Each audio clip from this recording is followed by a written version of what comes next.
Hey everyone, I'm Armor Gaming, welcome back to Monster Legends, and guess what day it is? It is that time of the month again, where I do a monster showcase on the newest, the latest, the new Warmaster nature monster, Zahra. So once again, Social Point gave me the monster, gave me cells to rank up this monster all the way to level 130, they gave me the food and the gems to speed up. So huge thanks to Social Point for letting me make this video, and I am allowed to play player versus player, but I have to lose those battles, so I'm going to make sure to do that. And again, this is just to showcase a monster to give my honest opinion on whether or not I like this monster. So let's just jump right into it. Here's Warmaster Zahra, and if you saw my previous video, I think it was a sneak peek video, I kind of touched on some of her skills and what she can do. So let's start off with the trait. She has a 35% less accuracy to get hit with negative effects. She increases 50% of total life of all of your allies. And she has a status caster, torture immunity, meaning that all of your allies cannot get hit with negative effects, or not negative effects, sorry, with torture negative effects. That means ignition, quicksand, burning, those kinds, damage over time skills. And again, yeah, she increases the total life of all of your allies by 50%. So trait-wise, when compared to other monsters, I'm curious what you guys think. Do you like it, or specifically the Warmaster monsters, do you like her trait as much as the other ones? Because you know, with like Necromancer, you get possession immunity. With the Water Warmaster, you get freeze immunity. With Elvira, you get team evasion. With this monster, you get two things. You get the 50% more life to all of your allies, their max life, and you get a torture immunity, which I personally really like in terms of putting this monster on defense. Because one of the easiest ways to take out tanks, like if you fight an Oros, a Cryoton, just someone who's really tanky, you hit them with an ignition, a bleeding, or whatever, a poison, and their HP just drops massively no matter how many life runes they have, no matter what. Well, if this monster is on defense, you're not going to be able to utilize that strategy because the DOTs aren't going to have any effect. So I do like the trait with that regard, but just looking at it, I'm not sure how powerful it is compared to the others. Now again, I kind of feel like the meta of Monster Legends is changing because monsters with different stats are coming out with different abilities. We have Inquisitor Fullman recently got released. He can give his team a 50% shield. Imagine having both of these monsters. You start the game off with 50% more life and a 50% shield, and I think he can hold like double tenacity. And then let's look at relics for this monster. He can hold the essence, meaning revival relics. Yeah, the revival essence, Uriel's essence. So even if you kill this monster and you're like, okay, the enemy loses their torture immunity and their 50% more life, doesn't matter, she can come back from the dead. Or just any type of healing essence she can equip. She can hold the staff. So I would probably say some team staff, maybe like the Energizer staff to recover everyone's stamina if needed. She could also drain stamina, like specifically the essence. I think it's just one of the best relics you could have given this monster. I actually did fight one where after I killed her and I didn't look at relics, she came back from the dead and I'm like, oh, okay. So anyhow, that's it as far as the initial like intro into Warmaster Zahra. Let's level her up and see what kind of skills she has. Alright, so here we have the first 4 set of skills. Let's see, applies torture immunity to one ally. Wait, what? I don't get this skill. Why does she need to give torture immunity to one of your allies if her trait is a status caster torture immunity? I'm gonna have to take a look at that. Maybe I'm wrong about something, because this skill makes no sense if that's the case. Let's see, Spores, moderate nature damage, applies poison to one enemy. Not a big fan of that skill. Seeds, deals moderate nature damage, 50% chance of applying poison. If you had to choose between these two skills, I think it's pretty obvious you go with Spores.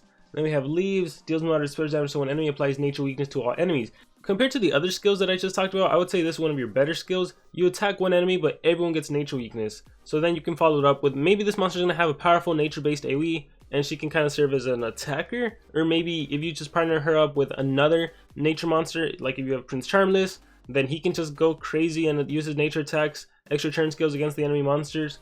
So this one right now is looking like you're going to want to run it. But I think by the end of it all, this monster is going to be more supportive based. And now I'm thinking back to the initial comments I made on this monster when I did the sneak peek.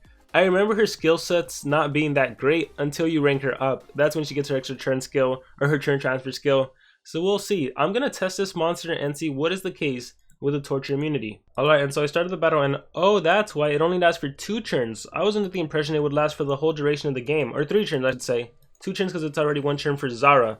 So torture immunity. Immune to torture effects, burn, ignite, poison, bleed, nightmares, drown, sunburn, shocked, and nanovirus. Oh wow, I didn't think they would actually include drowned, shocked, and nanovirus. I don't see quicksand in there, but I imagine did it just not fit or did they miss some? Because quicksand is another torture status effect that I think should be added. Sunburn, shock, and nanovirus. It's interesting that they added nanovirus because nanovirus, the torture effect is more of a secondary effect, I would say. It's kind of how like freezes an enemy monster and they also lose 2% of the HP. Nanovirus the primary objective of nanovirus is to remove positive effects, or to block positive effects, not really so much that the extra damage output. Nightmares is there, drowned is there, bleed, poison. Yeah, I don't see quicksand. But anyhow, okay, now I see the importance of this skill, because now you can basically apply it to one of your monster once your initial status caster runs out. And I guess that's pretty much the reason for that. Let's see if I was hoping they would burn me. 2 turns, recharge, recharge, recharge. Nope, all they do is fan attack. Alright, let's see. 2 turns. Oh wait, no, let's recharge. Yeah, so now we actually get to see if it does disappear. Yep, it's gone, see? So no more torture. I can equip it back to myself. And now I have torture immunity again for 2 turns. So that's pretty much it. I guess I might as well use my other skills just to showcase them. I made them all weak to nature. That's a poison skill. Flooding. There's another poison skill. I have 0 turn cooldown. Yeah, these skills, I would say, what are they? Like skills group 1, maybe 1 is skills group 2 skills. Not necessarily the best, but yeah, whatever. This is her first set of skills. Let's move on and see some more skills. Alright, on to her next 4 skills. So we have a skill that applies special weakness to all of her enemies. So that's cool. This monster can apply special weakness and nature weakness to all enemy monsters. We have Aloe Vera Gel, removes all negative status effects from all allies, requires cooldown. A pretty basic control skill that removes negative effects from all of your allies. It's nice that it has no stamina cost. I really wish it would have done more, or if it was also spammable, like it didn't have that high 2 turn cooldown, especially for a skill that just removes negative effects. Let's see what else. Oh, nice! Roots. Belladonna Roots. Deals moderate special damage to one enemy, applies nature weakness and special weakness to all enemies. So you don't need to waste time with running leaves, and with running your other skill from skills group 1 that applies nature weakness, you can just run roots, and in one attack, the enemy monsters are weak to nature and weak to special based. That's pretty cool. And then we have Aloe Vera Transfusion, which deals moderate nature damage to one enemy and applies torture immunity to all allies for 3 turns. So this might be worth running considering your torture effect, considering your trait does run out after 3 turns. And who knows, depending on how long the battle is, depending on who you're facing, you might need to reapply that torture immunity to all of your allies. Or in case your monster died and she came back from the dead, I don't know if the trait would trigger again, I don't think so. So then you would have to do transfusion to protect from the DOTs. And so here we have the 4th and final skill on this monster, Whirlwind, which deals moderate nature damage to all enemies and applies poison to all enemies. And so what can I say, at level 100, this monster really fails to impress me. You really have, your only skill set to work with is an AoE poison skill. You have a skill that removes negative effects. You have something that applies nature weakness and special weakness, which I do really like actually. And you have something to apply torture immunity to all of your allies, which your trait covers for 3 turns. So I don't know how I feel about this monster at level 100. I think if you haven't gotten a Warmaster and you really want one, this probably wouldn't be your go-to unless you can rank her up. When you rank her up, I believe she's going to be phenomenally better, and I will be doing a part 2 where I rank her up and I have all of her skills group 4 skills. But for right now, 100, I am not impressed. To be completely honest, I'm not even sure if I would necessarily use this monster at level 100. Yeah, I think I would hold off on her. Her ultimate, though, is pretty darn phenomenal. Hemlock Hold. Attacker removes positive effects from all enemies. So if the enemy has evasion, it's gone. Camouflage, it's gone. Any positive effect is gone. You disable the trait on the enemy, so they're, whatever they may be, whether they're artifact monsters, whether they be other Warmaster monsters that have an amazing trait, it's gone. And then you stun everyone, so it's a guaranteed stun. Great ultimate. This is like, I kind of wish she had more of these skills, more trait disabling, or more supportive skills. I feel like she's lacking in the support realm, even though she is a nature monster, which typically has support. Like, where's her healing skills? Where's that?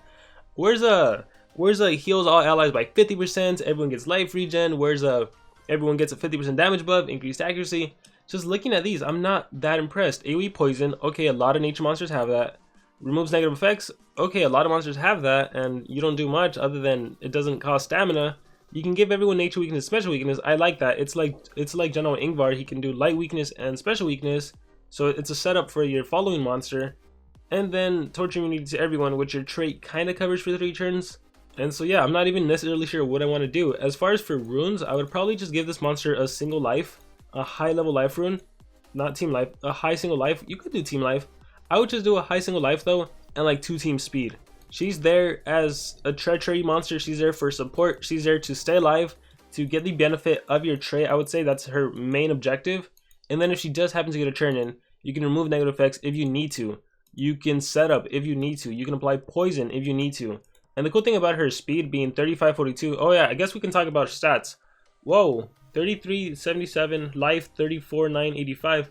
Stats wise, I feel like she isn't that impressive compared to other War Masters. Just, or maybe because I just did a video on Kane and Kane like blows these stats, at least life and power, out of the park. Maybe I'm just like, is she really that great in terms of stats? But anyhow, because she has a high base speed, if you give her team speed and you give your attacker team speed, you're still going to be able to set up with the roots.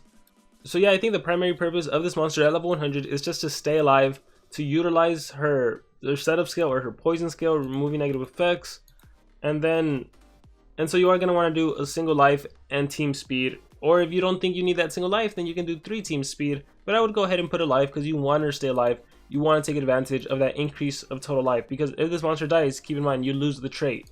With that being said, let's showcase this monster in a player versus player battle.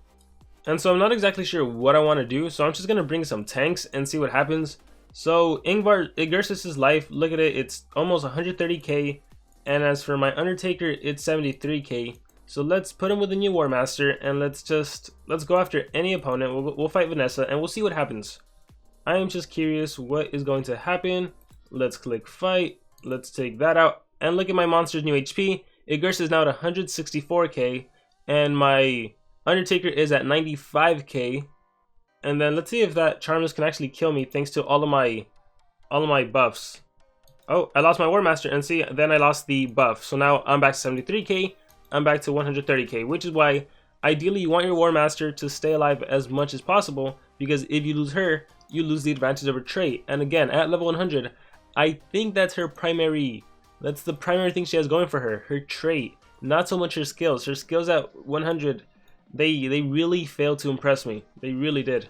And so I'm trying to find an opponent that won't obliterate me and I can showcase the torture immunity, but I think what I'm going to have to do is replace General Ingvar for my Elvira. See, I'm always going back to this Warmaster who's still at level 50. Where are you, Elvira? That way I can maybe do something, because I want them to apply their DOTs, but I don't want to lose my Warmaster. So let's just see. Oh wait, Krakatoa. Okay, so I'm just gonna go ahead and recharge, and I guess I have to recharge here too. Let me poison everyone. So that's one of the things she can do, poison, revenge staff, and then okay, there we go, max burn. There we go. Look at all of those DOTs that just missed, and I should have probably done slow. He did an AoE burn.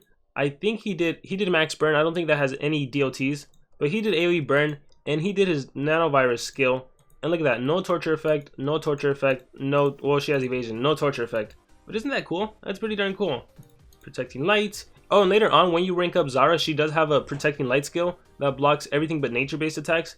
That'll definitely be really good. However, again, you need to rank her up to really get the most out of her. I happen to get my ultimate, so let's showcase it. Hemlock Hold. Trait disable, removes positive effects, and stun. Look at that, everyone is immobilized. How cool is that? Everyone is stunned. How nice. Alright, recharge, fire hack, and recharge. Increase attachment, Etna, that's the quicksand, cooldown soft reset, recharge, and I'm not sure what that does. Alright, let's see, what am I going to do? I have fire weakness, let's do Gravedigger. And I'm hoping I can fight someone that can... Oh, Etna does quicksand. I wonder if... Let's see if it works. Or if he attacks one of my monsters with quicksand.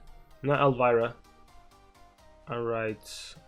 Let's do transfusion again. So now I have torture immunity to all of my monsters again for the next 3 turns. And then that's the AoE burn, see, with no DOT. And then that was max burn. I feel like that has an AoE. I don't know. Let's just recharge. So my monsters, yeah, I think it does. But my monsters, even though my monster died, I actually activated the skill, and now it's the skill protecting me, not her trait. Max damage, recharge. Okay, I think she can finally get hit. Etna, that's the quicksand skill, and that applies total blind, cooldown self reset. And you know what? Let me bring her back from the dead. I forgot I could do that. If I manage to survive Krakatoa, I probably won't. But yeah, there we go. So what do you guys think of her at level 100? How usable is she? Do you like her at 100? Do you think you need her ranked up? Because my personal opinion right now is that she really is, and then it also depends on the kind of leagues you're in.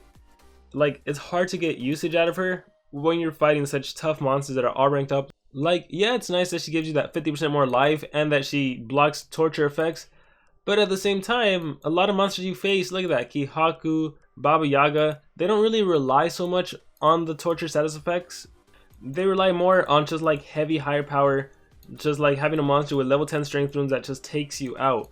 And a lot of people you face have nemesis monsters that are like on a whole different level, so it's kind of hard to really showcase this monster's usability. I really do think she's more of a defense monster, not so much offense. Of course you could use her for offense, and as I am doing, but I feel like she might be able to shine more on defense because of her trait. And then I don't know. So yeah, I'm not feeling this monster. I'm gonna have to rank her up to see whether or not I like her. Let's see. Let's try the special weakness skill. Applies special weakness and nature weakness. And let's hope I get a turn into attack. Dark control, frosting sea, and war memories. Alright. And see, I think war memories would have applied nightmares, but that missed. Let's do coffin lock. I don't have a special base attack. Let's just recharge. Let me do protecting light. And I do have a nature based attack. Look at that, 9,000. And I'm gonna poison everyone. Yay! Venging energy. Recharge. What are you gonna do? Miss. Into the darkness. I think this is like an insta kill. Let's do my monsters. Elite sea troops. Abyss attack. I got frozen. Look, see, I lost damage from freeze. It's technically a DLT. Exhausting force. And so yeah, I think I'll end it there. This has been a monster showcase of the Warmaster Zahra at level 100. Don't worry, later on you will see her at her full potential at level 130. That'll be part 2. But for now, I want to hear all of your guys' thoughts. Is this a Warmaster you're interested in? Do you like her at 100? Are you going to be getting this monster? Did you already get this monster? As of the time recording this video, there are still 3 days and 19 hours if you want to get this monster. And keep in mind that you can always test play her yourself when she's fully ranked up, when she has some of her skills group 4 skills, or actually all of her skills group 4 skills, I believe. Let's see, yep, these are all skills group 4 skills, so then you can actually see her potential. But once again, fully ranked up, meaning a lot of orbs are going to be required. But anyhow, that's going to be it for this video. Thank you all for watching, and I will see you all next time.